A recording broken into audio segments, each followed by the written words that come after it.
Noapara Barasat metro নিয়ে একটি বড় আপডেট উঠে এসেছে। সেটি হচ্ছে 22 তারিখে মেট্রো কিন্তু চালু হলেও হতে পারে। আমরা বিস্তারিত জানবো, তার আগে ভিডিওটিতে লাইক করে দিন। আজকের লাইক টার্গেট হচ্ছে 30টি, শেয়ার করে দেবেন।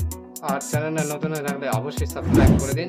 ধামাকাদার ভিডিওটি পুরোটা দমদম ক্যান্টনমেন্ট থেকে জয় হিন্দ মানে কলকাতা এয়ারপোর্ট পর্যন্ত কিন্তু এখনো জানা যায়নি বা এটা পাওয়া যায়নি, যেটা কমিশনার অফ রেলওয়ে সেফটির ছাড়পত্র সেটি কিন্তু এখনো পাওয়া যায়নি বলে এখনো কিন্তু সম্ভাবনা করা হচ্ছে যে মেট্রো 22 তারিখ আদৌ চালু হবে তো বা উদ্বোধন হবে তো। সূত্রের খবর যে শনিবারে ট্রলি রান হবে এবং একটি ট্রেন কিন্তু সেদিনকার রান করানো হবে শনিবার।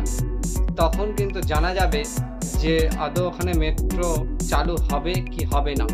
তো এবার দেখা যাক, যদি কমিশনার অফ রেলওয়ে সেফটির ছাড়পত্র এসে যায় তাহলে কিন্তু 22 তারিখ কিন্তু অবশ্যই হতে চলেছে যে শুভ উদ্বোধন। ঠিক আছে, দেখা যাক যেটা সত্যি কি হয় নাকি না হয়।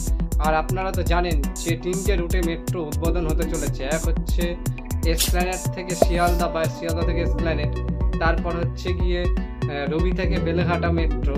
এগুলো কিন্তু উদ্বোধন হতে চলেছে।